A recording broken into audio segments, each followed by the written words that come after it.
proclame le candidat, M. Mamadi Doumbouya. Guinea voted, but did Guinea choose? Power was not handed to him. Power was taken. Taken by soldiers. Taken at gunpoint. Taken in the name of saving the nation. 4 years later, that same man returned, not with thanks, but with ballot papers. And today, Guinea's coup leader is being called president-elect.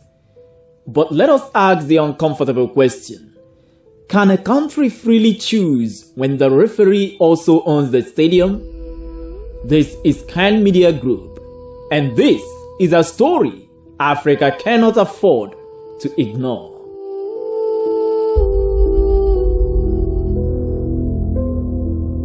In 2021, Colonel Mamadi Doumbouya overthrew President Alpha Condé. He spoke the language many Africans had grown tired of waiting to hear: corruption, injustice, broken promises. The street cheered, the world hesitated. Doumbouya promised a transition, not ambition.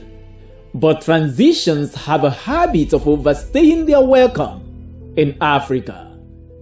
Political parties were restricted, protests were banned, critics were detained or silenced. Then came the constitution. It was rewritten, approved, and redesigned. And suddenly, the soldier who promised not to rule was legally cleared to rule.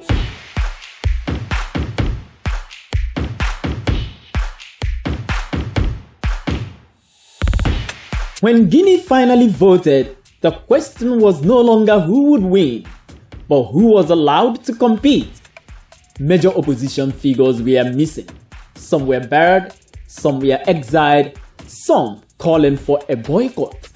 The campaign played out in a controlled political space, where the state and the candidates often felt like the same thing. The results were announced: a landslide victory. Supporters called it stability, critics called it inevitability, and Guinea woke up to a familiar African headline: the junta leader has won the election.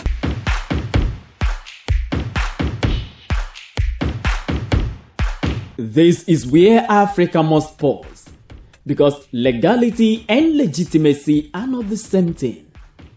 An election does not become democratic simply because ballot boxes were present. Democracy demands justice, competition, fearless opposition. What message does this send to soldiers watching from other capitals? Take power today, rewrite the rules tomorrow, win elections later. Guinea's vote risks becoming a reward system for coups and a warning sign for fragile democracies across the continent.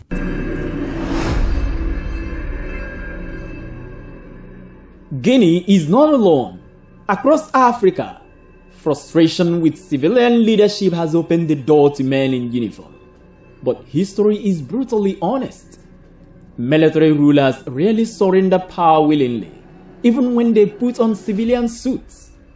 Stability without accountability often ends in repression, and silence today becomes regret tomorrow.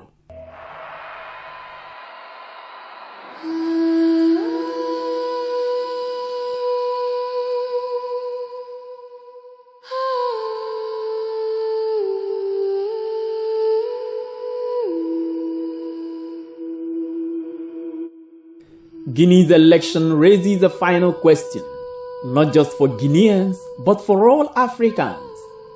If power begins with force, can it truly end with freedom?